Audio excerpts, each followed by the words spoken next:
আমার বন্ধুগণ, খাদিজার ইন্তেকাল হয়ে গেল। অনেক লম্বা কথা ছিল, একটু শর্ট করে বলবো। সামনে বেশ কিছু কথা জমা হয়ে আছে, বেশি সময়ও নেব না, একটু কান পেতে পেতে শুনবেন। মেরাজটা কেন হলো? কয়টা কারণে বলেন? বলেন কয়টা কারণে? এক নম্বর, মানসিক তৃপ্তির জন্য রাসূলের দেখেন 3 দিনের ব্যবধানে মারা গেলেন। এক নম্বর আবু তালেব, তৃতীয় দিনে মারা গেলেন খাদিজা রাদিয়াল্লাহু তাআলা আনহা। এই দুইজন ব্যক্তি যখন দুনিয়া থেকে বিদায় নিয়ে নিলেন, নবীজির পেরেশান, অস্থিরতা বেড়ে গেল। কারণ সামাজিকভাবে আবু তালেব ছিল নেতৃস্থানীয় ব্যক্তিদের অন্যতম। আবু জেহেল যখন রাসূলের বিরুদ্ধে ষড়যন্ত্র করতে আসতো, সামনে দাঁড়ায় যেতেন আবু তালেব। এইদিকে খাদিজার ছিল সম্পদ। সমাজে যে সমস্ত লোকদের সম্পদের পরিমাণ সবচেয়ে বেশি থাকে, তাদের সমাজে তাদের মূল্যায়ন কম থাকে না বেশি থাকে? খাদিজার একটা প্রভাব ছিল, ওনার বড় বড় ইম্পোর্টের এক্সপোর্টের বিজনেস ছিল, তার প্রভাবটা সমাজে কাজ করেছে। খাদিজার ভয়েও অনেকে কেউ কিছু করতে পারে নাই। এই দুইজন নবীর খুব কাছের মানুষ যখন দুনিয়া থেকে বিদায় হয়ে গেছে, আমার নবীজির মধ্যে পেরেশানি হয়ে গেল। বিশেষ করে খাদিজার ইন্তেকাল যখন হয়ে গেল, নবীজি কাঁদতে কাঁদতে খাদিজার লাশটা কবরের দিকে নিয়ে চলে গেলেন। কবরে শোয়া দিলেন। আমার নবীজি তার চেহারা কিবলামুখী করে দেন, বারবার আসমানমুখী হয়ে যায়। জিবরিল বলছেন, ইয়া রাসূলুল্লাহ, খাদিজার চেহারা কিবলামুখী হবে না, কারণ খাদিজার চেহারার সঙ্গে আরশের সরাসরি সম্পর্ক হয়ে গেছে। আল্লাহ তাকে নিজে সালাম দিয়েছেন। আমার নবীজি কবরের মাটিতে দাঁড়ানো। জিবরিল আমিন বলছেন, ইয়া রাসূলুল্লাহ, আপনি কবরে দাঁড়ানো কেন? আপনি উঠে দাঁড়ান, চলে আসেন। রাসূল বলছেন, ভাই জিবরিল, খাদিজার সঙ্গে আমার ওয়াদা হয়ে গেছে, 3টা প্রশ্নের জবাব আমি তার হয়ে দিয়ে দেব। জিবরিল বলছেন, ইয়া রাসূলুল্লাহ, খাদিজার 3টা প্রশ্নের জবাব দেবার জন্য আজকে আপনার কোনো প্রয়োজন হবে না, আল্লাহ নিজেই দিয়ে দেবে। নিজের চোখে সেই কবরস্থানটা আমি দেখেছি। আমার সমস্ত ম্যাক্সিমাম আত্মীয়, আমার নবীজিরা ম্যাক্সিমাম আত্মীয় স্বজন সব মদিনায় শুয়ে আছেন, কিন্তু খাদিজা শুয়ে আছেন কোথায়? মক্কায়। মকবরাতুল মুআল্লা, মুআল্লা কবরস্থানে তাকে দাফন করেছেন রাসূল নিজে। ওই যে দাফন করে আসলেন, মৃত্যুর দিন পর্যন্ত এমন কোনো দোয়া নাই যে দোয়ায় খাদিজার নামটা রাসূলের বার পড়েছে। প্রত্যেকটা মুহূর্ত খাদিজার কথা স্মরণ করেছেন তিনি। নবীজি খাদিজাকে শোয়া দিয়ে আসলেন, কবরে রেখে আমার নবীজি বাড়িতে এসে ঘুমাতে পারেন না। ঘুমাতে যখন যান, হাতটা গায়ে দেন, বউটা নাই। ফাতিমার দিকে তাকায় তাকায় কাঁদেন, কুলসুমের দিকে তাকায় তাকায় কাঁদেন। আমার নবীজির পেরেশানি দূর হয় না। ওই দিকে আবু জেহেলরা খেপে গেল, রেগে গেল। খুব আনন্দ তারা প্রকাশ করছে, কারণ মুহাম্মাদের সামনে যেতে আর কোনো বাধা নাই, কারণ 2টা লোক দুনিয়া থেকে বিদায় নিয়েছে। সাহাবে কেরামকে ধরে আর মারে, সাহাবে কেরামকে যেখানেই পায় সেখানেই ধরে মারে, রক্তাক্ত করে দেয়। ইয়াসার পরিবারকে মুরগি রানের মতো ইয়াসারকে টুকরো করে শহীদ করে দেওয়া হলো। আমার বন্ধুগণ, নবীর গায়েও তারা হাত তোলার ষড়যন্ত্র করল। আমার নবীজি এই একটা বড় পেরেশানির মধ্যে সময়গুলো পার করছিলেন। দিনগুলো পার করছেন আর টেনশনের সময়গুলো কাটতেছে। নবীর কানে কিছুক্ষণ পর পর সংবাদ আসে, হুজুর অমুক সাহাবীকে মারছে আবু জেহেল, ওকে ধরে নিয়ে গেছে, ওকে মারতেছি। বেলালকে মারতে মারতে পিঠের চামড়া তুলে ফেলে দিয়েছে। হুজুর বেলাল তো মনে হয় মরেই যাবে। রাসূল কাঁদতে কাঁদতে বলছেন, আবু বকর, আল্লাহ তোমাকে প্রচুর সম্পদ দিয়েছেন, বেলালকে কিছু স্বর্ণ মুদ্রা দিয়ে হলো বেলালকে মুক্ত করে আনো, আল্লাহ তোমাকে জান্নাতের দরজা খুলে দিবে। বেলালকে মুক্ত করে আনা হলো। নবীজি নিজের চোখে দেখতে পেলেন, মাথা থেকে পা পর্যন্ত বেলালের এমন কোনো অংশ নাই যে অংশে তার ক্ষত চিহ্ন নাই, জখম হয়ে গেছে, কালো মানুষ আরো কালো হয়ে গেছে।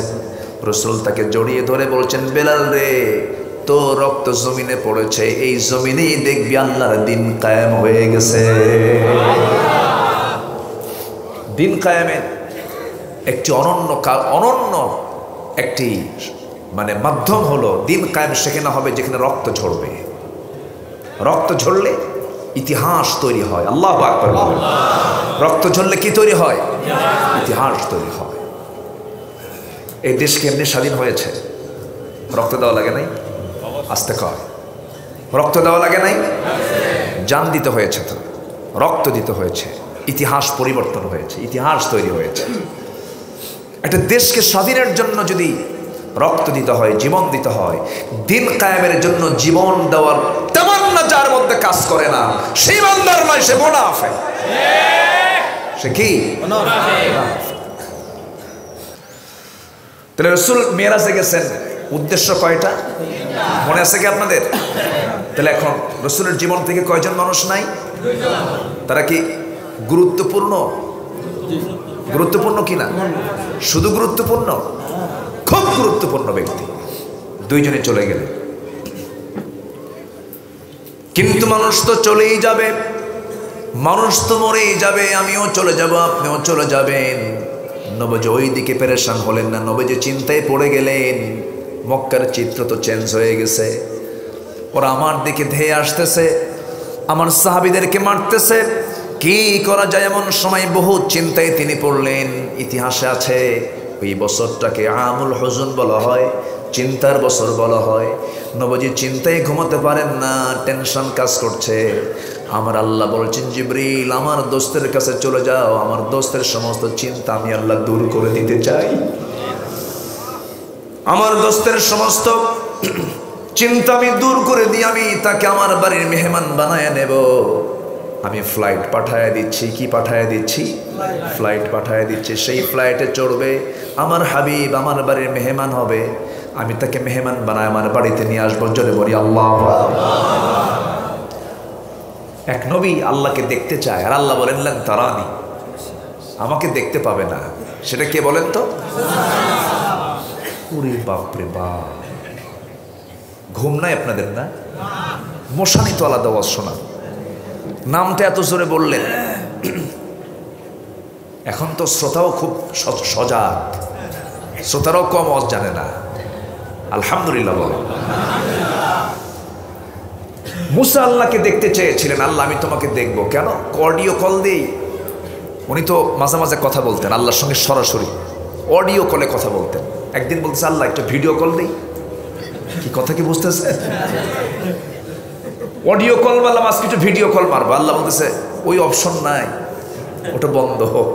আল্লাহু আকবার বলেন। আর আল্লাহ রসুল, আমার রসুল বলেনই নাই, আল্লাহ বলছেন আমার হাবিব আমার বাড়ির মেহমান বানায় নিচ্ছে আপনাকে। জোরে বলেন সুবহানাল্লাহ। এখন তো মোবাইল খুব জরুরি জিনিস।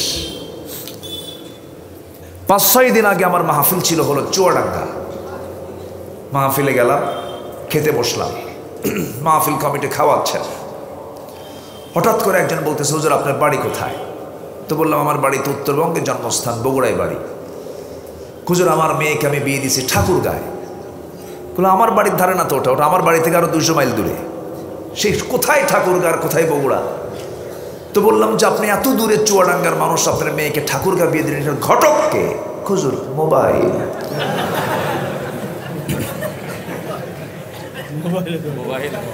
কি মোবাইল? কথা বলবো, বলবো কথা।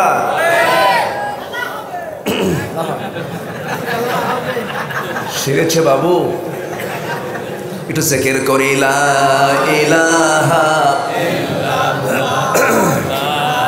গরম পানি দাও,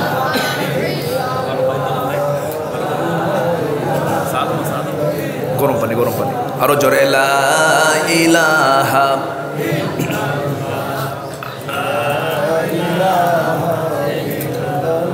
আরো জোরে লা ইলাহা,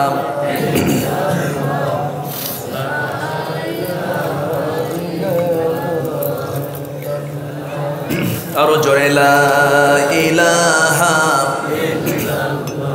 আরো জোরে লা ইলাহা, আরো জোরে লা ইলাহা সুবহানাল্লাহ ওয়ালহামদুলিল্লাহ লা ইলাহা ইল্লাল্লাহ লা ইলাহা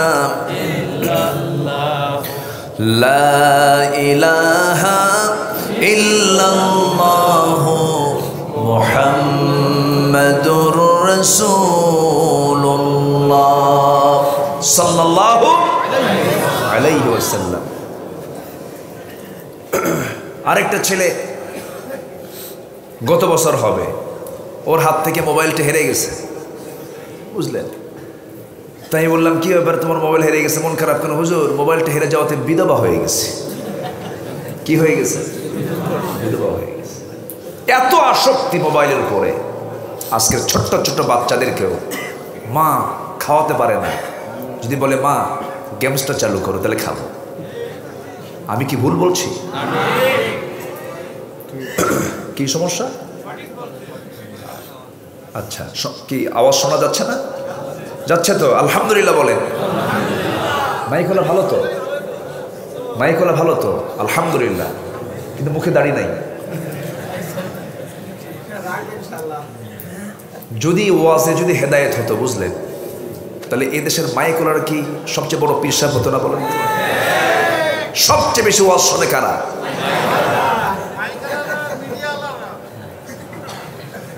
ঠিক কিনা? সম্মানিত ভাইয়েরা, তাহলে আবার মোবাইলে মিস কল মারে, মিস কল ভুলে যায় মহিলার কাছে, বুঝলেন? মিস কল ভুল করে কোথায় যায়? এটা কি ভুলে যায়? এই ভুল করে যায় নাকি? ঠিকই যায়। আবার বলে হুজুর মিস কল তো কোরআন শরীফে আসছে, কোথায়? ফামাইয়া আমাল মিস কল, জোরে কর নাউযুবিল্লাহ। আজকে হাজার প্রবাসীর বউকে মানে ঘর ছাড়া করেছে এই মোবাইল। কত প্রবাসীর বউ যে হেরে গেছে এই মোবাইল দিয়া, আল্লাহ জানে। আমি কি ভুল বলতেছি? তাহলে মোবাইল দেওয়ার ক্ষেত্রে নীতিমালা, মুসলমানদের কিছু এখানে কন্ডিশন, কিছু সতর্কতার দরকার আছে না নাই? শিশুর হাতে মোবাইল, শিশুর হাতে আপনি এটা চাকু দিলেন, একটা আপেল দিলেন, বাবা তুমি আপেলটা কেটে খাও, সে কি আপেল কাটবে না হাত কাটবে? আপেল কাটার মতো সেই দক্ষতা তার হাতে এখনো আসে নাই। ঠিক তেমনই মোবাইল ওই সমস্ত মেয়ের হাতে দেওয়া যাবে না যে মেয়ের হাতে গেলে পরে ও নিজেই ওটাকে ঘটক বানায় ছেড়ে ঠাকুর কাছে চলে যাবে। কোথায় চলে যাবে? খুব সাবধান। আচ্ছা, এগুলো কি কথা বলার দরকার আছে না বলেন?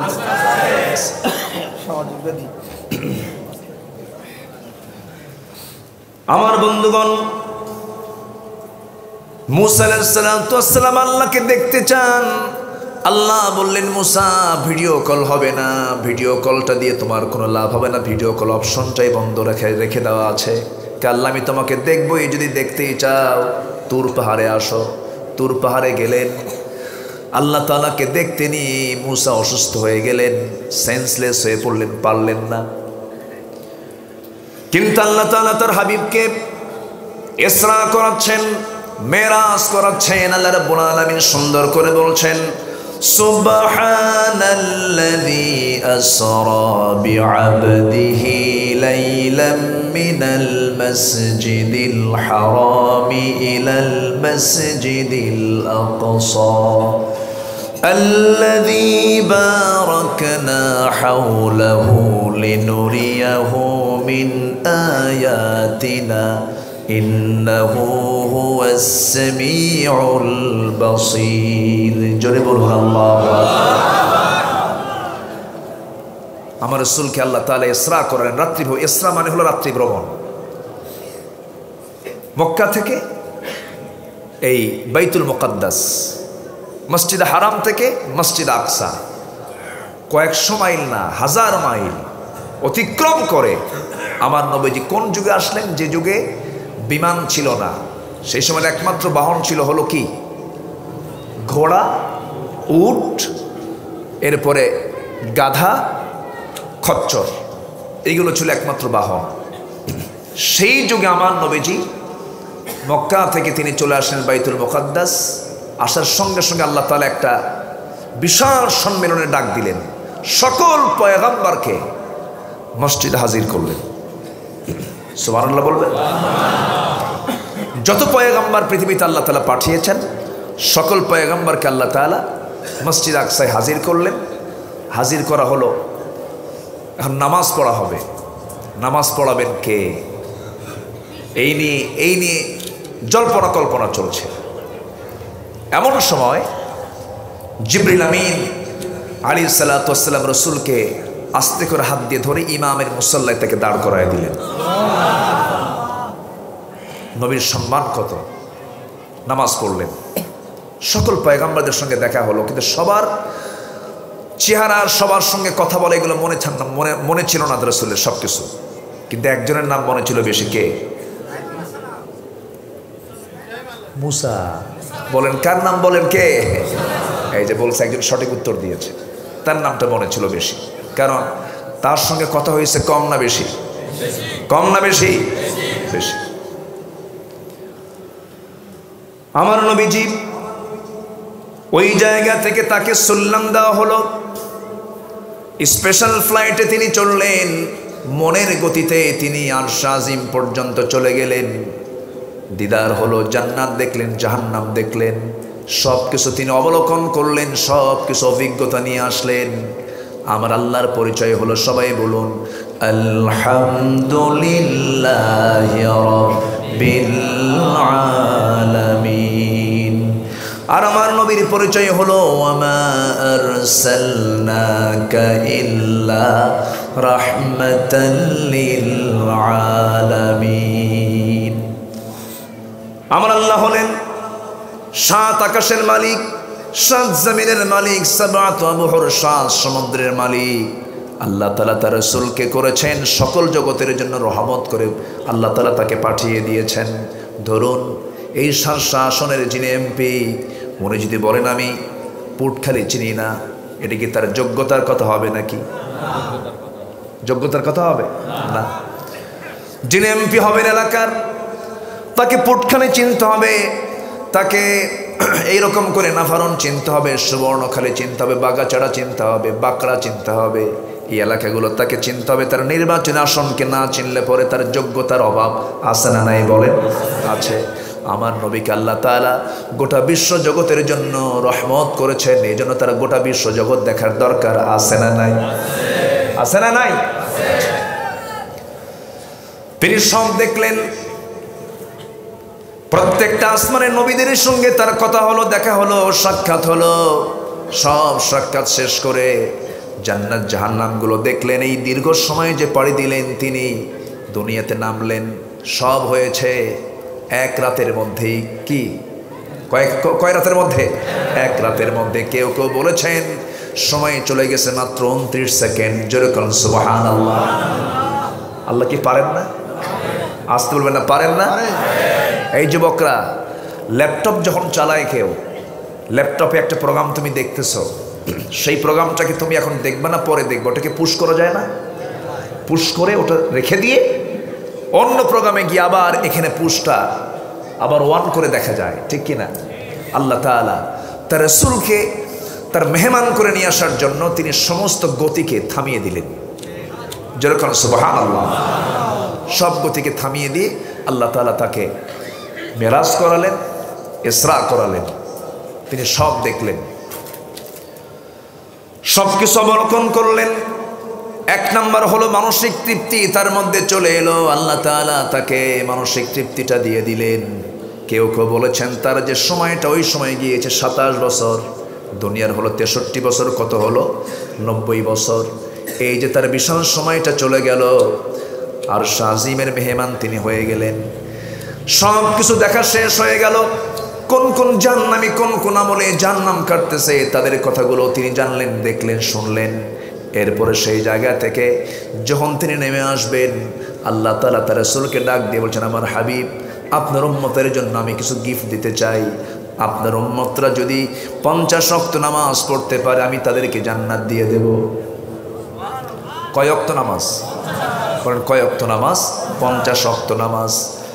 50 ওয়াক্ত নামাজ নিয়ে আমার নবীজি যখন তিনি চলে আসতেছেন, কোনো নবী কেউ কোনো কিছু বললেন না। মাঝখানে এক জায়গায় একটা নবী আমার রাসূলকে আটকিয়ে দিয়ে বলছেন, আল্লাহর পয়গম্বর, সর্বশ্রেষ্ঠ পয়গম্বর, আল্লাহ আপনাকে আপনার উম্মতের জন্য কি দিয়েছেন? 50 সালাতান, 50 ওয়াক্ত নামাজ দিয়েছেন। 50 ওয়াক্ত নামাজ আপনার উম্মতকে আল্লাহ তো দিলেন, ভালো কথা, আপনি নবী বড়, আপনার সম্মানটাও বড়। আমি মুসা মাঝে মাঝে বলতাম, আল্লাহ আমারে নবী না বানায় যদি তুমি আমাকে শেষ নবীর উম্মত বানাতে, আমি নিজেকে ধন্য মনে করতাম। আপনার দাম বেশি, মর্যাদা বেশি, কিন্তু আমি কিন্তু আপনার আগে দুনিয়াতে উম্মত চষায় আসছি। উম্মত যে কোন জাতের হয় আমার জানা আছে। কি কথা কি বুঝতেছে? উম্মত কোন জাতের হয় আমার জানা আছে। আল্লাহ আমারে অর্ডার দিয়েছে, তুমি বলে দাও তাযবাহু বাকারা, তোমরা গরু কুরবানি দাও, জব করো। আমার উম্মতরা কয়টার রং কি, এটার বয়স কত, এটা কোন ধরনের হবে, দুনিয়ার পেঁয়াজ লাগায় দেয় উম্মতরা। 50 ওয়াক্ত নামাজ পড়তে পারবে না, নামাজকে কমাতে হবে। আমার রাসূল বলছেন, ভাই মুসা আমি তো চলে এসেছি, আমি বলবো কেমনে? আপনি আবার যান, আল্লাহ যদি কিছু বলে আপনি আমার নামটা নেবেন, ঠিক হয়ে যাবে। সুবহানাল্লাহ। খুব মজার নবী ছিলেন। একদিন এক ইহুদি এবং এক সাহাবী দুজন কথা বলতে বলতে বলতেছে, ইহুদি বলতেছে আমাদের নবী মুসা বড়, সাহাবী বলছে আমাদের নবী মুহাম্মদ বড় সাল্লাল্লাহু আলাইহি ওয়াসাল্লাম। সহিহ বর্ণনা, এটা সহিহ হাদিসে এসেছে। এই তর্ক চলে গেছে নবী পর্যন্ত।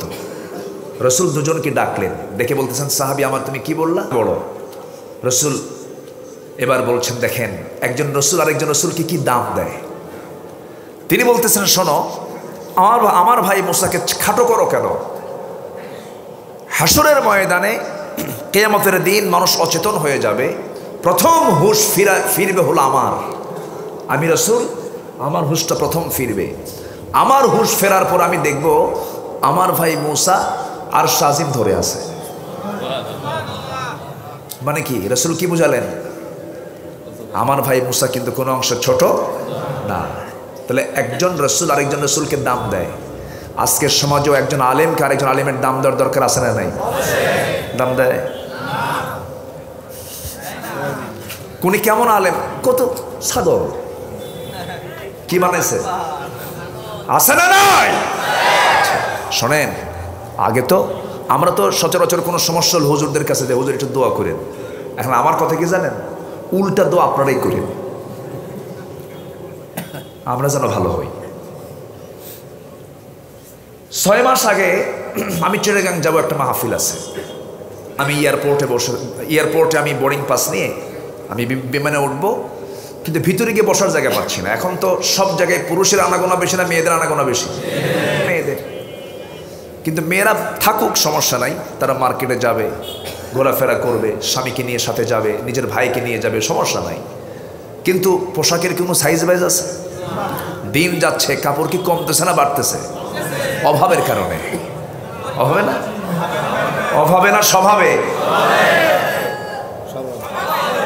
স্বভাব, স্বভাব, অভাব না। কাপড় তত কমতেছে। যে নায়িকা যত কাপড় খুলতে পারে, সাহসী অভিনেত্রী। নাউজুবিল্লাহ বলেন, যেরকম নাউজুবিল্লাহ। তো আমি ভিতরে ঢুকে বসার জায়গা পাচ্ছি না, সব বসার মতো পরিবেশই নাই। কোথায় বসি খুঁজতেছি, আমার মতো টুপিওয়ালা কই। দেখি যে একটা কোনায় এক টুপিওয়ালা বসে আছে, তা আমিও টুপিওয়ালা যাই। তো পাশে গিয়ে বসলাম, বসে সুন্দর করে একটা সালাম দিলাম, আসসালামু আলাইকুম, সালাম দিলাম। উত্তরও নেয় না, হাও কয় না, নাও কয় না, খেলে আমার দিকে চায় আছে মূর্তির মতো। তোনার টুপি আর আমার টুপির মিল নাই। তুমি আমার টুপির দিকে বারবার চেয়ে আছে, কিন্তু উত্তর দেয় না। তো পরে বললাম, মুরব্বী আমি আপনাকে সালাম দিয়েছি, আপনি কেমন আছেন? তাও কিছু কয় না। তো বললাম, মুরব্বী আপনার পরিচয়, আপনার নামটা প্লিজ। ধমকের সুরে বলতেছে, আমি অমক পীরজাদা। কি কথা কি বুঝতেছেন? যখন কইছে পীরজাদা, তো আমাকে বলতেছে, আপনি কে? আমি বললাম, আমি হলাম নবীজাদা। কি কথা কি বুঝতেছেন? ডিগ্রি কার বেশি হলো? কি কথা কি বুঝতেছেন? ওরে থামাচ্ছি আমি, তোর অহংকার কদ্দুর আজকে দেখায় দেব। তো আমাকে বলতেছে আপনি আমাকে এরকম করে কথা বলছেন কেন? হ্যাঁ আমি তো বাস্তব তাই। আপনি যদি পীরের ছেলে হয়ে যদি পীরের পরিচয় দিতে পারেন, আপনি পীরজাদা হন। আমার বাপ তো নবী, ওয়ালাকাদ কাররামনা বানি আদম, আদম সন্তান আমি আদমের ছেলে, আদম নবী, আমি তার ছেলে, আমি নবীজাদা। আর কোনো আওয়াজ নাই, চুপচাপ বসে আছে, একটা কথা বলতেছে না। আমি পীরকে সম্মান করি, আমি পীরকে ভক্তি করি, শ্রদ্ধা করি, কিন্তু আসল পীর যারা মূল পীর ছিলেন, ফুরফুর আবু বকর সিদ্দিক রহমতুল্লাহ আলাই, এরপরে আশরাফ আলী থানবী রহমতুল্লাহ আলাই, এরকম করে যারা খান জাহান আলী রহমতুল্লাহ আলাই, শাহজালাল ইয়ামিনী রহমতুল্লাহ আলাই, খাজা মাইনুদ্দিন চিস্তি রহমতুল্লাহ আলাই, অবশ্যই তারা আল্লাহওয়ালা ছিলেন, পীর ছিলেন, কিন্তু সেই পীর কি আছে এখন? সব তার ছেলে জাদা, সব পীর জাদা, দুই একটা হারাম জাদা নাই?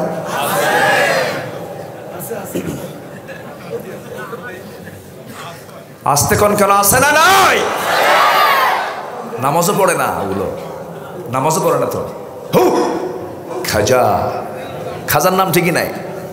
হু খাজা দিল কর তাজা, ইসমে জালাল গাজার কলকি খাওয়া হালাল। জোরে বলি নাউজুবিল্লাহ। আছে না নাই?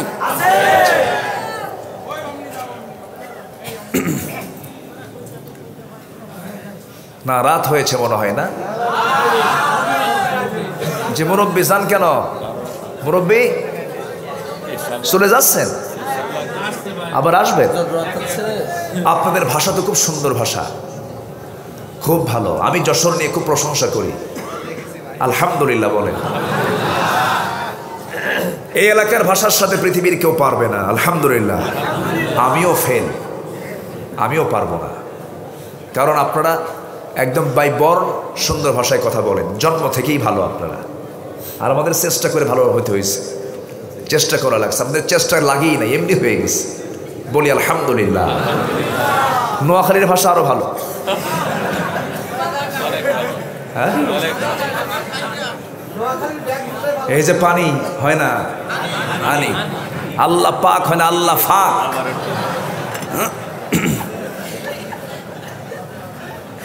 তাদের কাছে তাদের ভাষা ভালো, মায়ের ভাষা শ্রেষ্ঠ ভাষা, আলহামদুলিল্লাহ বলেন। চিড়াগাং থেকে আমার এক বন্ধু মুখতার নাম ফোন দিচ্ছে, আসসালামু আলাইকুম বদ্দা, আই মুখতার হাত দে, অনেক গামাসানি, বুঝতেছেন কিছু? কঠিন ভাষা বলতেছে, আমি মুখতার বলতেছে, আমি মুখতার বলছি, বড় ভাই আপনি কেমন আছেন? বদ্দা আই মুখতার হাত দে, অনেক গামাসানি। এত জটিল ভাষা মালাকুল মউত বুঝবে না। কথার কথা বললাম, রূপকভাবে বললাম, মালাকুল মউত বুঝবে না কেন? বুঝবে। জটিলতা দেখেন, বাংলা কোথায় আর ওটা গেছে কোথায়? বলি আলহামদুলিল্লাহ। সম্মানিত ভাইয়েরা, কথায় তো কথা বাড়ে, বহুদিকে চলে গিয়েছিলাম। আমার নবীজি কাউকে খাটো চোখে দেখতেন না। একটা সিম্পল মানুষ রসুলের সামনে আসতেন, রসুল তাকে সম্মান দিয়ে কথা বলতেন। সুবহানাল্লাহ, সুবহানাল্লাহ। অহংকার দুনিয়াতেও পতন, অহংকার আখেরাতেও পতন। অহংকার করা যাবে না। রসুল মেরাজ থেকে অহংকারের সবক নিয়ে আসছেন। একটু আসতেছি, লাইনে আসতেছি। মেরাজের 14টা দফা আছে। কয়টা দফা আছে? 14 দফা। আমরা ফুল না শুনলেও আমরা আক্ষরিকভাবে সবগুলো শুনে আজকে যাব। জোরে বলি ইনশাআল্লাহ। আমার ভাইয়েরা, আল্লাহ রাব্বুল আলামিন রাসূলকে দিয়ে এমন ইতিহাস গড়ালেন, পৃথিবীর কোনো মানুষ সেই জায়গায় কখনো যেতে পারবে না। আল্লাহ তাআলা তার হাবিবকে সেই জায়গায় নিলেন। সমস্ত কিছু সফর হয়ে গেল। আমার নবীজি ফেরার পথে আল্লাহর নবী মুসা তাকে আটকিয়ে দিলেন, নামাজ 50 ওয়াক্ত হবে না, নামাজকে কমাতেই হবে, আপনি চলে যান আল্লাহর কাছে। আল্লাহকে বলছেন, আল্লাহ আমি তো চলেই গেছিলাম, মুসা মাঝ পথে আটকায় দিয়েছে। আল্লাহ বলছেন, এমন লোকের নাম নিছেন বেকায়দা, না মানলে অসুবিধা, শুনতেই হবে, কারণ আমার মুসা যা বলে তা করে ছাড়ে। যে প্রশ্ন করবে সে উত্তর না দেওয়া পর্যন্ত মুসা ঠিক থাকে না। মাঝে মাঝে আল্লাহকে প্রশ্ন করতেন, প্রশ্ন ঘন ঘন করতেন। একদিন বলছেন, আল্লাহ একটা প্রশ্ন করে কি, এই মুহূর্তে তুমি বলো এই পৃথিবীর সবচেয়ে খারাপ লোকটাকে। আল্লাহ বলছেন, দেখবা? হ্যাঁ, খারাপ লোকটাকে একটু দেখি, ওর চেহারা কেমন। আল্লাহ বললেন, মুসা তুমি এখানে দাঁড়াও। দাঁড়ালেন তিনি, সামনে দিয়ে একটা লোক চলে গেল, সাথে একটা ছোট্ট ছেলে আছে। এবার বলছে আল্লাহ, প্রশ্ন কিন্তু অর্ধেক বলছে, আর অর্ধেক প্রশ্ন আছেই। কি প্রশ্ন বলো, আর কি প্রশ্ন করবে বলো? এবার তোমাকে বলতে হবে এই পৃথিবীর মধ্যে সবচেয়ে ভালো লোকটাকে। এই মুহূর্তে তুমি একটু দাঁড়াও, কিছুক্ষণ পর ওই দিক থেকে একটা লোক আসবে, সে হচ্ছে পৃথিবীর সেরা মানুষ। যে লোকটা সকালবেলা গেছে সেই লোকটা আবার ওই দিক থেকে বিকালবেলা আসতেছে তার সন্তানকে নিয়ে। আল্লাহকে বলছেন, আল্লাহ একই লোক সকালবেলা খারাপ থাকলো, বিকালবেলা ভালো হয়ে গেল, একই লোকের রহস্যটা কি? আল্লাহ বলছেন, মুসা এই লোকটা সকালবেলা ছিল নিকৃষ্ট মানুষ, কিন্তু যে আমলটা করেছে, যে তওবাটা করেছে, চোখের পানি ফেলে ফেলে মাফ চেয়েছে, আমি এই মুহূর্তে তাকে দুনিয়ার শ্রেষ্ঠ মানুষ বানায় দিয়েছি। জোরে বলে সুবহানাল্লাহ। মাঝখানে কি আমল করছে? আসতে বলে কি করেছে? আজকে আমরা তওবা করে যাব। তওবা করবো না ইনশাআল্লাহ? তওবা মানে কি? হ্যাঁ, ফিরে আসা। হ্যাঁ, আমার যারা ওয়াজ শুনেছেন, আমার তওবার উপর অনেক আলোচনা আছে। তওবা মানে হলে ফিরে আসা, নির্দিষ্ট কোনো দোয়ার মধ্য দিয়ে তওবা না। চুরি করেছি আর করব না, জমির আইল ঠেলছি আর ঠেলবো না, মানুষের টাকা লুটপাট করেছি আর করব না, বনের সম্পত্তি বুঝে দেই নাই বুঝাই দেব, বনের সম্পত্তি বুঝায় দেয় না, এরকম তো ভাই এলাকায় নাই। তাহলে তো ওয়াজ করলে সমস্যা।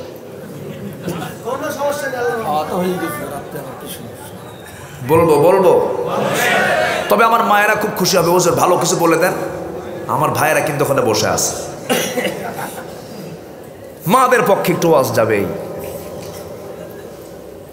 এক যুগ চলে যায়, বাপ মারা গেছে, এক যুগ 12 বছর, ভাইয়ের বনের সম্পত্তি ভাই বুঝায় দেয় না। হজ করছে 3 বার, পর পর ট্রিপল হাজি। কি হাজি বলেন? ট্রিপল হাজি। বছর বছর হজে যায়, কপালটা কালো বানাইছে, সুন্দর লাল দাড়িও বানায় নিয়েছে, মাথায় টুপি আছে, 5 ওয়াক্ত নামাজও পড়ে, হজেও যায়, কিন্তু বনটাকে সম্পদ বুঝায় দেয় না। বনের জায়গার উপরে ধান লাগায়, সেই ধানগুলো নিজের গোলায় ভরায়। হালাল না হারাম? হালাল না হারাম? বোন কিছুই লজ্জায় বলতে পারে না। বোন মনে মনে চিন্তা করে, ভাই আমার বিরুদ্ধে, আমি তার বিরুদ্ধে কিছু বলতে যাব, মান সম্মান থাকবে না। মাঝে মাঝে ভাই আবার চালাকি করে বোনকে নিয়ে আসে, বছরে 3-4 বার দাওয়াত দেয়, পাশে বসায় রাখে, বসায় রেখে ওয়াজ করে, বোন আমার শোনো, তুমি অংশ পাবে, আমার বাপ মরে গেছে, তুমি কিছু জমি পাবা, এটা সত্য কথা, কিন্তু একটা কথা বলি বোন, মন খারাপ করো না, কি অংশ নিলে কিন্তু ধ্বংস হয়। কি ওয়াজটা দিল দেখেন। শয়তান দেখতে কিন্তু ওইরকমই, কথা কি বুঝতেছেন? যদি কেউ শয়তান দেখতে চান ওর কাছে যাবে, আছে না নয়? আচ্ছা, তওবা যদি করেন, আজকে গিয়ে সিদ্ধান্ত নেবেন যে আমার বোনকে সম্পত্তিটা বুঝাই দেবে, তাহলে আপনার গুনাহ মাফ হবে। কি কথা বোঝা গেল? ওয়াজ কিন্তু নগদ দিচ্ছি, একেবারে বুঝাই দিলাম, আপনার পছন্দ হোক আর না হোক, এটা আল্লাহর ওয়াজ। কার ওয়াজ? কার ওয়াজ বলেন? আল্লাহর ওয়াজ। আমি তো আমার দেশে মানুষ দেখি না, কই আমরা মানুষ হতে পারলাম? মানুষকে ঠকাতে পারলে আমরা নিজেকে চালাক মনে করি। আপনি কাউকে ঠকাইছেন, আপনি জিতে যান নাই, আপনি হেরে গেছেন। কাউকে ঠকালে নিজে যেতে না, নিজেই হেরে যায়। এই জন্য আমরা ঠকাবো না, ঠকে যাব দুনিয়া থেকে, আল্লাহ আমাকে সেই দিন জিতায় দিবেন। দুনিয়াতে কাউকে আমি ঠকাবো না।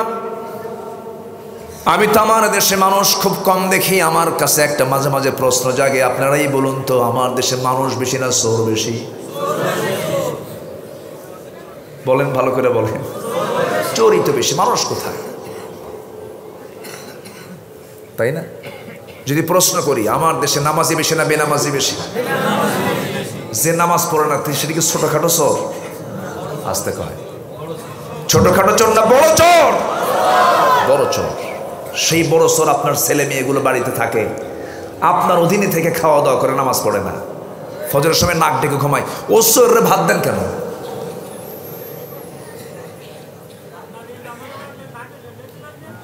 হ্যাঁ, মারবে না? সন্তান স্কুলে যায় না, শাসন করে। সন্তান পড়াশোনা করে না, শাসন করে। নামাজের জন্য এক নম্বর শাসন করতে হবে মুসলমান। পরিবারের দায়িত্ব আছে না নাই? নামাজ চোর, সবচেয়ে বড় চোর। নামাজ নাই, পরিবারে নামাজ নাই। যে বউ নামাজ না পড়ে ও রান্না বান্না খাবেন কেমনে? মাদের দিচ্ছি আবার। এখন ভাবতেছেন দুই দিকে দেবো না? দুই দিকে দেবো তো, ব্যালেন্স করবো। আপনার স্বামীকে আপনি রান্না করে খাওয়াচ্ছেন, আপনি নামাজ পড়েন না। আপনি বলবেন, আমার স্ত্রী, আমার স্ত্রীতে থাকতে হলে তোমাকে নামাজ পড়তে হবে। দায়িত্ব আছে না নাই? দায়িত্ব আছে না নাই? নামাজ পড়তে হবে। নামাজ এক নাম্বার কাজ। কয় নাম্বার কাজ বলেন? আমার দেশে ভালো মানুষ কোথায়? মসজিদে যাব, নামাজ পড়ে আরাম পাই না। যদি শহরের মসজিদ হয়, নতুন জুতা হয়, ক্লিয়ার। নতুন জুতা যদি আপনি কাছে না রাখেন, যদি জুতাটা যদি আপনি সামনে না রেখে যদি পিছনে ধুয়ে দেন, সেজদা দিয়ে জিকির হবে না, খালি মনে হবে জুতা আছে তো। আমি কি ভুল বলছি?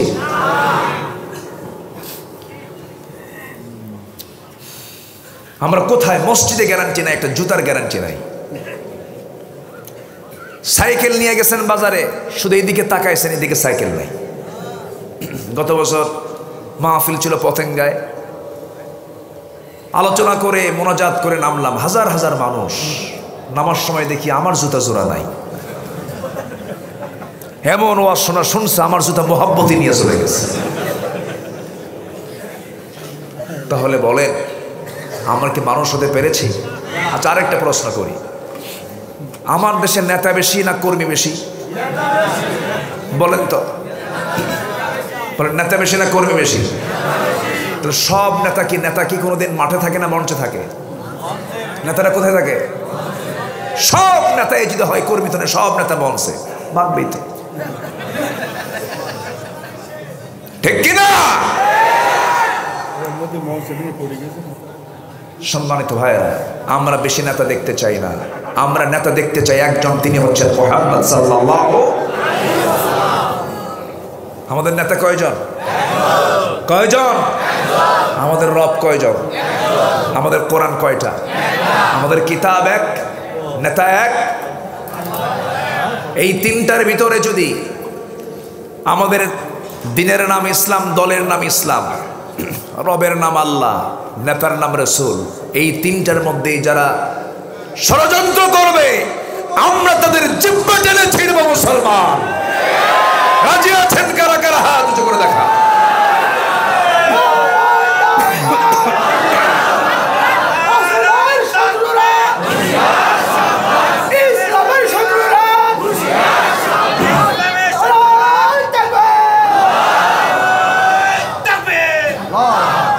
আল্লাহ কবুল করুন, জোরে বলি আমিন।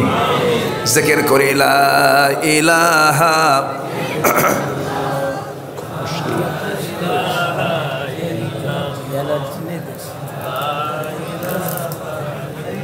আরো জোরে লা ইলাহা,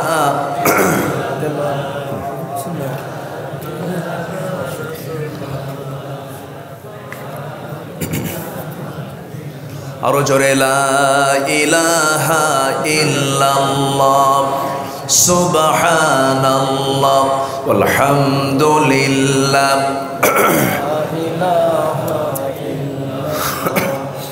আরো জোরে লা ইলাহা ইল্লাল্লাহ সুবহানাল্লাহ আলহামদুলিল্লাহ।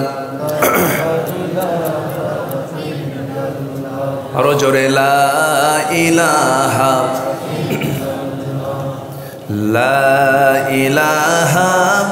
ইল্লাল্লাহ মুহাম্মাদুর রাসূলুল্লাহ সাল্লাল্লাহু আলাইহি ওয়াসাল্লাম। সম্মানিত ভাইয়েরা, আমার এই ঠান্ডা লাগার মধ্য দিয়েই কষ্ট করে কথাগুলো বলছি, দরদ দিয়ে বলার চেষ্টা করছি। ভাইরে, যে কোনো মুহূর্তে আমি আপনি চলে যাব, যাব না? যাব। কে কখন অসুস্থ হয়ে যায়, কে কখন মরে যায়, কেউ তো আমরা বলতেও পারি না। জানি কি আমরা? এই যে বসে আছেন ভাই, এখানে মুরব্বী বসে আছেন, এর মধ্যে হঠাৎ তো একজনের মৃত্যু হতে পারে, হতে পারে না? নিজের চোখে দেখেছি কত বক্তা কথা বলতে বলতে ঘাড় মটকে চেয়ারই শেষ, ইমাম নামাজ পড়াতে পড়াতে মুসাল্লাই শেষ, ডিসি তার কর্মকর্তাদের সঙ্গে মিটিং করতে করতে ওই জায়গায় ঘাড় মটকে শেষ। ধরুন এই জায়গায় আমরা যারা বসে আছি, হঠাৎ একজনের মৃত্যু হয়ে গেল, এই যে হাজার মানুষ সামনে বসা আছেন, কিছু কি করতে পারবেন? কিচ্ছু না। আমরা কত দুর্বল, আমরা কতটুকু অসহায়। শুধু এখানে একজন মারা যাবে, বড়জন আপনি কি করবেন? শার্শা উপজেলা স্বাস্থ্য কমপ্লেক্সকে একটা ফোন দিবেন, ফোন দিয়ে বলবেন একটা অ্যাম্বুলেন্স নিয়ে আসো। অ্যাম্বুলেন্সটা এখানে হাজির করবে, পুটখালির এই রাস্তায় রাখবে, চোখের পানি ফেলে ফেলে লাশটা নিয়ে শুধু অ্যাম্বুলেন্সে উঠাইয়া দিবেন। অ্যাম্বুলেন্সে উঠাইয়া দিয়া চোখের পানি ফেলে ফেলে কেন্দে শুধু এতটুকুই বলবেন ড্রাইভারকে, ড্রাইভার এই লাশটা নিয়ে বাড়িতে পৌঁছায় দাও। ড্রাইভার লাশটা নিয়ে চলে যাবে, কিন্তু বাড়িতে পৌঁছায় দিলেও যে গিন্নির জন্য আপনি কত কষ্ট করেছেন, সন্তানটার জন্য মাথার ঘাম পায়ে ফেলে কত পরিশ্রম করে টাকা উপার্জন করেছেন, মারা যাওয়ার সঙ্গে সঙ্গে সেই সন্তান, সেই বউ, সেই আত্মীয় স্বজন কেউ আপনার পরিশ্রম করা টাকায় বাড়িটা বানিয়েছেন, সেই বেডরুমে আপনাকে উঠাবে না, আপনাকে তুলবে না, বরঞ্চ বারান্দাও জায়গা হবে না, আপনার লাশটা নিয়ে ঘরের একটা কোনায় রাখবে না, বাইরে উঠানের একটা কোনায় আস্তে করে একটা কাপড় দিয়ে আড়াল করে দিয়া সেই জায়গায় আপনাকে গোসল করায় দেবে। কোনো কাপড় চোপড় থাকবে না, কোনো সেলাইওয়ালা কাপড় চোপড় চলবে না, যতটুকুন গায়ে ছিল সেইটুকু কেচি দিয়ে কেটে আপনার শরীর থেকে সেই কাপড়গুলো খুলে নিয়া কম দামি কাফনের কাপড়টা পরায় দেবে, মাথায় বাঁধন দেবে, পায়ে বাঁধন দিয়ে দেবে, ওই যে বিদায় দিয়ে দেবে, কবরে শোয়া দেবে। দিন শেষে আমার বন্ধু কেউ নয়, একমাত্র কেবলমাত্র শুধুমাত্র কে? কে? আল্লাহ। সে আল্লাহর কাছেই তো ফিরে যেতে হবে ভাই। সে আল্লাহর কাছেই যখন ফিরে যেতে হবে, আজকে আমরা সিদ্ধান্ত নেব মেরাজের আলোচনায় রসুল মেরাজ থেকে 50 ওয়াক্ত নামাজ তো নিয়ে আসেন নাই, আপিল করে আবার আল্লাহকে যখন বললেন 50 থেকে, আল্লাহ তাআলা বলছেন আবার হাবিব নামাজ 50 ওয়াক্ত দিয়েছিলাম, যেহেতু আপিল পড়েছে 50 লাগবে না, 40 লাগবে না, 30 লাগবে না, 20 লাগবে না, 10 লাগবে না, ডান পাশের শূন্য কেটে দিলাম। মাত্র 5 ওয়াক্ত নামাজ যদি আপনার উম্মতরা পড়তে পারে, 50 ওয়াক্তের সমান সব আমি তার আমলনামায় দিয়ে দেব। 5 ওয়াক্ত নামাজ পড়বেন কারা কারা? হাত তুলে দেখান, দেখেন তো কারা কারা তুললো না। এরকম কেউ আছে নাকি? দেখেন তো, হ্যাঁ, কারা কারা 5 ওয়াক্ত নামাজ পড়বেন? এটা হাত তুলে দেখেন না দেখি।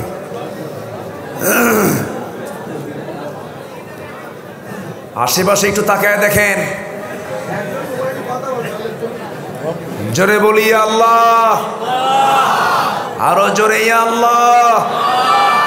শোনেন, হাত যদি না তোলেন ভিডিওতে কিন্তু আপনার হাত মিস হয়ে যাবে। ফেরেশতারা ভিডিও করতেছে না?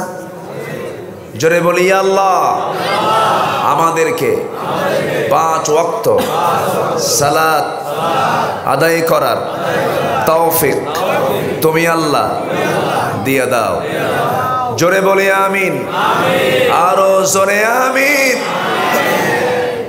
হাত নামান। কষ্ট পেলেন? মনে হয় কষ্ট দিয়ে দিলাম। সম্মানিত ভাইয়েরা, আমার নবীজি যখন চলে আসবেন সেই সময় সাথে করে 14 দফা নিয়ে এসেছেন। কয় দফা বলেন তো? সূরা বনী ইসরাঈল আল্লাহ তাআলা তাও একটা করে উপস্থাপন করেছেন, একটা একটা করে। আমি সংক্ষিপ্ত করে এই 14টা দফা আমি ভাঙ্গা ভাঙ্গা কণ্ঠে আমি বলেই আমি আমার কাঙ্ক্ষিত মোনাজাতের দিকে চলে যাব। আস্তে আস্তে কেউ যাবেন না আমার সঙ্গে, আমি মুসাফির মানুষ, এখানে সফরের হালতে আছি। এখানে আলেম ওলামা আছেন, হাফেজ, একটা ছেলের দস্তরবন্দি হয়েছে, আমরা একসঙ্গে মোনাজাত করব। সবাই থাকবেন না ইনশাআল্লাহ? একটু জিকির করি লা ইলাহা ইল্লাল্লাহ।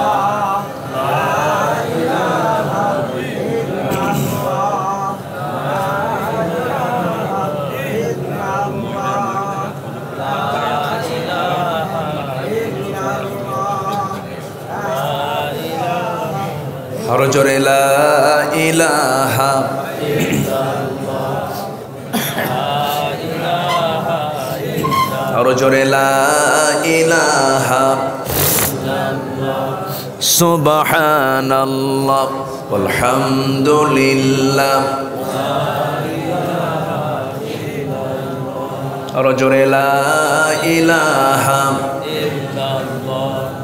সুবহানাল্লাহ আলহামদুলিল্লাহ, লা ইলাহা ইল্লাল্লাহ, আরো জোরে আল্লাহ আল্লাহ আল্লাহ, ইলাহা ইল্লাহু লা ইলাহা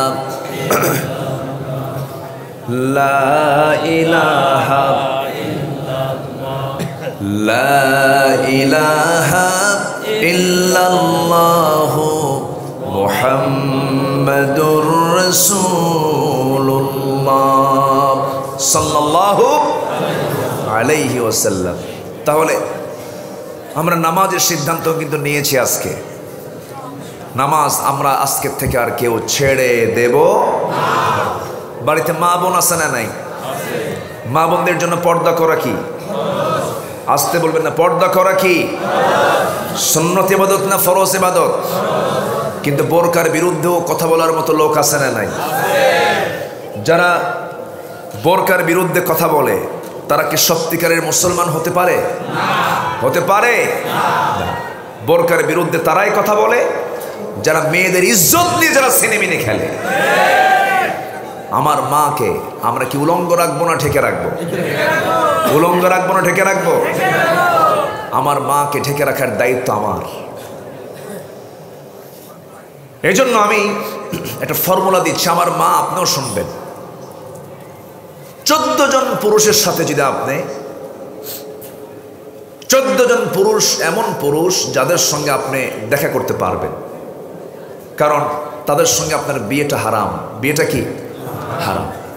এই 14 জন পুরুষ ছাড়া পৃথিবীর সকল পুরুষের সঙ্গে আপনার পর্দা করা ফরজ। যদি আপনি এই আমলটা করতে পারেন, আল্লাহর 8টা জান্নাত আপনাকে ডাকবে। জোরে বলে সুবহানাল্লাহ। এই 14 জন পুরুষ কারা কারা? মেয়েদের ক্ষেত্রে আমি একটু বলছি, মনোযোগ দিয়ে শুনবেন আমার মায়েরা। নাম্বার 1, বাবা। কি বলেন তো? বাবা। দেখা করা জায়েজ আছে না নাই? ছেলে, ভাই, নানা, দুধ ভাই, মামা, ভাতিজা, ভাগিনা, চাচা, দাদা, শ্বশুর, সব ছেলে, দুধ ছেলে, মেয়ের জামাই। কয়জন হলো? 14 জন। এটা মেয়েদের জন্য। কিন্তু স্বামী ছাড়া স্বামীর সামনে কোনো সতর নাই, স্বামীর সামনে কোনো মাথার কাপড় রাখার বাধ্যবাধকতা নাই, এটা তার জন্য কোনো এখানে আড়াল নাই। কিন্তু বাবার সামনে দেখা করতে গেলেও বাবার সামনেও দেখা করতে গেলেও অবশ্যই তার মাথায় এবং বুকে কাপড়ের দরকার আছে না নাই? আধুনিক কিছু পরিবার আছে বাবার সামনে মেয়েটা ওড়না নেয় না, আছে না? আছে না? বাবার সামনে কেমনে রাস্তায় তো নেয় না। আচ্ছা, পুরুষদের ক্ষেত্রে ওই 14 জন, তাহলে আমাদেরও পর্দা আছে না নাই? আচ্ছা, আমরা 14 জন নারী ছাড়া পৃথিবীর কোনো নারীর সঙ্গে আমরা দেখা অথবা কথা বলবো না পর্দার নিয়ম ছাড়া। মনে থাকবে? নাম্বার 1 মা। নাম্বার 1 কি? মা। দেখা করা জায়েজ আছে না নাই? কিন্তু মার ঘরে যদি আমি ঢুকি অনুমতি ছাড়া, সওয়াব না গুনাহ? গুনাহ হবে। নাম্বার 2 হলো নিজের মেয়ে, বোন, নানি, দুধমা, খালা, ভাতিজি, ভাগিনী, ফুফু, সৎমা, দাদি, শাশুড়ি, দুধ মেয়ে, ছেলের বউ, ছেলের স্ত্রী। কয়জন হলো? 14 জন। এই হুকুম কি মোল্লার না আল্লাহ? এই হুকুমগুলো কে দিয়েছেন? আল্লাহ দিয়েছেন। যদি আজকের সমাজে যদি এই পর্দার বিধান যদি থাকতো, ধর্ষণের কোনো নিউজ আমরা পেতাম? জেনার কোনো রেকর্ড সমাজে থাকতো? শুধুমাত্র পর্দাটা নাই। আসুন আমরা আমাদের মেয়েদেরকে জাহান্নাম থেকে বাঁচাই, মেয়েদেরকে পর্দার মধ্যে রাখার চেষ্টা করি। আল্লাহ সেই তৌফিক দান করুন। যুবকরা, আজকে তোমরা যারা আসছো আজকের মাহফিলে, যুবকদের প্রায় প্রশ্ন আমার কাছে আসে, হুজুর আমরা কি করব সামনে, ভবিষ্যৎ আমাদের কি হবে, কিছু আমাদের উপদেশ দেন। যুবকদের প্রায় চিন্তা হলো, হুজুর পড়াশোনা করে বসে আছি, কোনো চাকরি বাকরি নেই, বেকার জীবন, আছে না? এই যুবকরা তোমাদের এই প্রশ্ন আছে না? তোমাদের যুবকদেরকে আমি বলবো, তোমরা 3টা কাজ করবা আজকের থেকে। কয়টা কাজ? 3টা কাজ করবা। আল্লাহ তাআলা তোমাকে তোমার রিজিক যা লিপিবদ্ধ ছিল আল্লাহ তাআলা তার ডাবল করে দিবে। কি যুবকরা বলবো? বলবো আমি?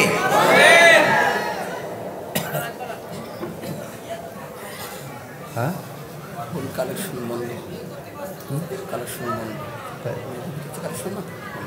লাগবে না? আচ্ছা ঠিক আছে, আলহামদুলিল্লাহ। যুবকদের জন্য 3টা আমল। 1 নাম্বার হলো, যুবকরা তোমাদের রিজিক যদি ডাবল করতে চাও, একা থেকো না, 2 জন হয়ে যাও।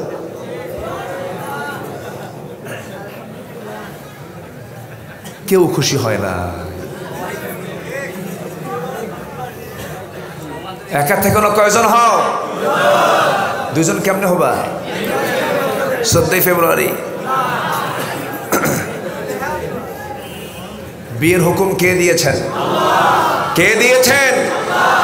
আবার বলে, হুজুর বিয়ে করে খাওয়াবো কি? বউ তো হাতি। হ্যাঁ, বউ হাতি। খাওয়ানোর মালিক কে? এই বাংলাদেশে আপনি যত ধনী লোক দেখবেন, ধনী হয়েছে বিয়ার আগে না বিয়ার পরে? বিয়ার পরে। আমার নবীজিও তার সম্পদ তেমন ছিল না, তিনি সম্পদ যা পেয়েছেন বিয়ার আগে না বিয়ার পরে? বিয়ার পরে। বিয়ে না করলে হাত 2টা থাকে, আর বিয়ে করলে হাত কটা হয়? 4টা হয়ে যায়, শক্তিশালী হয়। কি বিয়ে করছেন? হাসতেছেন কেন? আরেকটা করবেন নাকি? তাই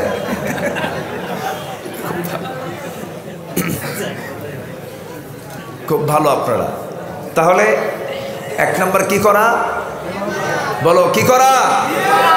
মুরব্বীরাও কয় আপনারা বিয়ে করবেন টোবেন না। আচ্ছা, বিয়ে করা। সেই বিয়ে করার ক্ষেত্রে আবার কন্ডিশন আছে। আল্লাহ তাআলা বলছেন, ওয়ানকিহুল আয়ামা, তোমরা বিয়ে করো যাদের স্বামী নাই তাদেরকে। আজকে যুবকরা কি করে জানেন? যাদের স্বামী আছে ওখানেই যাই ঘুতোঘুতি করে। আমি কি ভুল বলছি? নিজে তো এক আগুন, আরেক সংসারে যে আরেক আগুন ধরায় দিচ্ছে। এগুলো করো না, এগুলো করা যাবে না। বিয়েটা করে নাও। রিজিক বাড়ায় দিবেন কে? আল্লাহ নিজে বলছেন, আমি তোমাকে ধনী বানায় দেব। জোরে বলি সুবহানাল্লাহ। কি খুশির খুশি দেখেন। ভালো বিয়ে করবা, আলহামদুলিল্লাহ, বলি আলহামদুলিল্লাহ। কিন্তু প্রশ্ন একজন কে যেন বলছে ওই দিক থেকে আমার কানে আসছে, হুজুর বিয়ে যে করবো মেয়ের বাপ তো রাজি না। এই যে দেখছেন, মেয়ের বাপ তো, মেয়ের বাপ কি চায়? মেয়ের বাপ চায় হলো সরকারি চাকরি, এক্সট্রা কামাই, আর মঙ্গল গ্রহে অফিস। আছে না নাই? ধনীর সঙ্গে আপনার মেয়েকে বিয়ে দিয়ে আপনি টাকাওয়ালা জামাই পাবেন, আপনার মেয়ের ঘরটা ফার্নিচার দিয়ে ভরবে, কিন্তু সুখ পাবেন না, ভালোবাসা পাবেন না। ভালোবাসা পেতে হলে ঈমান লাগবে। কি লাগবে? ঈমান লাগবে। নবীজি তার মেয়ে ফাতিমাকে বিয়ে দিয়েছেন ধনীর সাথে না গরিবের সাথে? গরিবের সাথে। আল্লাহু আকবার। নবীজি তার মেয়েকে বিয়ে দিবেন, বিয়ের জন্য সিদ্ধান্ত নিলেন কে আমার মেয়েকে বিয়ে করবে, আসো। মদিনার সবচেয়ে ধনী ধনী সাহাবীরা নবীর সামনে দাঁড়ায় যায়। রাসূল বললেন নট এলাও হবে না, আমার পছন্দের জন এখন আসে নাই। সবার শেষে প্রস্তাব দেওয়ার জন্য সাইয়েদনা আলী নবীর সামনে দাঁড়ায় আছেন। রাসূল বলছেন আলী কি যেন বলতে চাও বলে ফেলো। হুজুর কি যে কও নিজেও জানি না। তুমি কি আমার মেয়েকে বিয়ে করবে নাকি? সাইয়েদনা আলী বলছেন হুজুর দিলে করা যায়। রাসূল বললেন ঠিক আছে আমি তো দেব, হাতে কোনো টাকা পয়সা আছে নাকি? আলী বলছেন হুজুর টাকা পয়সা পাবো কোথায়, ঘরই তো নাই আমার। নবীজি তার মেয়েকে বিয়ে দিবেন, ঘর নাই এমন একটা ছেলেকে তিনি পছন্দ করে বললেন আলী তোমার হাতে কি আছে সেটাই বলো। হুজুর এই যে তরবারি, এই যে ঢাল আছে। রাসূল বলেন তরবারি লাগবে যুদ্ধের জন্য, ঢালটা বেচে আসো। এই ঢাল বেচার টাকাই হবে আমার মেয়ে ফাতিমার বিয়ের মহরানা। যেরকম সুবহানাল্লাহ। বেচে আসো। বিক্রি করতে গেলেন, বিক্রি করতে গিয়া সকালবেলা সাইয়েদনা ওসমান সামনে দাঁড়ায় আছেন। তিনি বলছেন আলী তোমার মতো মানুষ ঢাল বিক্রি করার জন্য আসছো কেন? সঙ্গে সঙ্গে আলী বলছেন আমার তো বিয়ে ঠিক হয়ে গেছে। সঙ্গে সঙ্গে আলী বলছেন, ওসমান বলছেন আলী বিয়ে তো ঠিক হয়েছে, ভালো কথা। কার সঙ্গে হলো? আপনার শালীর সাথে হয়েছে। নবী তার মেয়েকে আমার সঙ্গে বিয়ে দিতে চেয়েছেন। সাইয়েদনা ওসমান খুব খুশি হয়ে বললেন ওরে আলী এই যে তুমি আমার ঢালটা আমার হাতে দিয়ে দাও, আমি তোমাকে টাকাটা দিয়ে দিলাম। টাকা নিয়ে তিনি খুশি মনে চলে যাচ্ছেন। পিছন থেকে ওসমান বলছেন আলী ঢালটা আমার হাতে মানায় না, তোমার হাতেই মানায়। তুমি তো যোদ্ধা মানুষ, বিয়ে তো হয়ে যাচ্ছে, তুমি আমার আত্মীয় হয়ে যাচ্ছ, হবি ভাইরা হয়ে যাচ্ছ তুমি আমার, এই জন্য আমি তোমাকে আগাম এই ঢালটা তোমাকে গিফট করে দিলাম। যাও নিয়ে যাও। ঢালও পেলে টাকাও পেলে।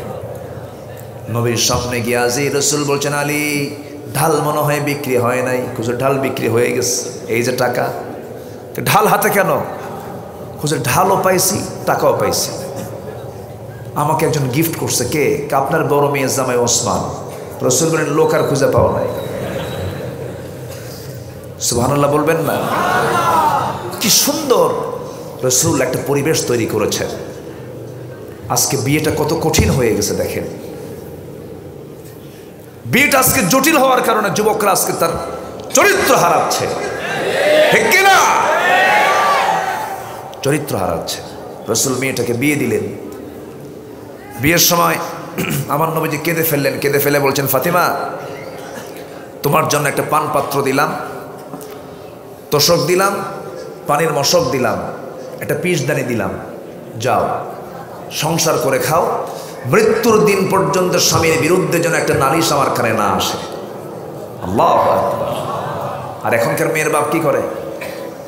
মেয়েকে বিয়ে দিয়ে বলে মা তুই যা সংসার কর, যদি তোর স্বামী তোরা যদি কিছু কয় খালি আমার একটা ফোন দিবি, খাইয়া ফালাম। আছে না এরকম কিছু অসভ্য? আছে না নাই? না। বিয়ের পর শ্রেষ্ঠ ঘর হবে একটা নারীর জন্য বাবার ঘর না স্বামীর ঘর? আমার মায়ের কি আলোচনা শুনতেছে নাকি? বাবার ঘর না স্বামীর ঘর? স্বামীর ঘর। এটা খেয়াল রাখতে হবে। আজকে কেমন যেন একটা উল্টাপাল্টা একটা ভাব, কেউ কাউকে দাম দিতে চায় না, বউ স্বামীকে দাম দিতে চায় না, আবার স্বামীও বউকে পাত্তা দেয় না, আছে না নাই? আছে। কেন? এর মূল কারণ হলো ইসলাম না মানা। আমার ইসলামটাকে মানবো, জোরে বলে ইনশাআল্লাহ। রসুল মেয়েটাকে বিয়ে দিলেন, চলে গেলেন। কোনো দিন নবীর সামনে এসে স্বামীর বিরুদ্ধে কথা বলেন, একদিন চলে আসছেন, এসে বলতেছেন, ইয়া রাসূলুল্লাহ, আব্বাজান, আমি কোনোদিন আপনার কাছে আসি নাই, তবে আজকে আপনার জামাইয়ের সঙ্গে পরামর্শ করে আপনার কাছে আসলাম একটা জিনিস নেওয়ার জন্য, একটা জিনিস চাওয়ার জন্য। আব্বাজান, কি বলো আমার মেয়ে, বলো। তিনি বলছেন, আব্বা, আমার দুইটা ছোট্ট ছেলে আছে, এই দুইটা ছোট্ট ছেলে নিয়ে আমি নিজের হাতে আটা পেশার জন্য পিষদানি দিয়ে পিষতে পিষতে আমার হাতে দাগ পড়ে গেছে, আমার কোমরে কূপের পানি তুলতে তুলতে কোমরে দাগ পড়ে গেছে, নিজের ঘরের মেঝেটা মাটি হওয়ার কারণে আমার কাপড়টা ঘন ঘন ময়লা হয়ে যায়, সন্তানদের দেখতে আমি হিমশিম খেয়ে যাই। আব্বা, আপনি তো রাষ্ট্রপ্রধান, মদিনা রাষ্ট্রের আপনি রাষ্ট্রপ্রধান, আপনি দেখুন তো আপনার কলিজার টুকরা মেয়ের জন্য একটা কাজের মানুষ দেওয়া যায় নাকি, একটা খাদেম দেওয়া যায় নাকি? আমার নবীজি বলে ফেললেন, ও আমার কলিজার টুকরা মেয়ে, এইদিকে আসো, আমি তোমাকে সুন্দর করে বুঝাই দিচ্ছি। মা কাছে বসে নিয়ে বলতেছে, তোমার পিতা মুহাম্মদ বিন আব্দুল্লাহ এই জীবনে কোনোদিন নিজের কাজ অন্যকে দিয়ে করায় নাই, নিজের কাপড় নিজে ধুই, নিজের ঘর নিজে পরিষ্কার করি, আমি আমার কাজ নিজেই নিজেকে করা পছন্দ মনে করি। মা, তুমি এই দুনিয়াতে তাই করে যাবে, কাজের মানুষের প্রয়োজন নাই, তুমি একাকি চলে যাও। একটা আমল তোমাকে শিখাই দিচ্ছি, সুবহানাল্লাহ, আলহামদুলিল্লাহ, আল্লাহু আকবার 33 33 বার আমল করবে, পড়বে সকাল বিকাল। আল্লাহ তোমাকে সমস্ত কাজগুলো নিজে দায়িত্ব নিয়ে আল্লাহ তোমার সমস্ত কাজকে সহজ করে দিবে। আল্লাহ তুমি সকল মাদেরকে এই সমস্ত বিষয়গুলো আমল করার তৌফিক দিয়ে দাও, জোরে বলি আমিন। সম্মানিত ভাইয়েরা, যতটুকু হয়েছে আমি আর পারছি না, আমরা বলে ফেলি আলহামদুলিল্লাহ, জোরে বলি আলহামদুলিল্লাহ। সকলের জন্য দোয়া করে, সকলের জন্য দোয়া চেয়ে আমি আমার কথা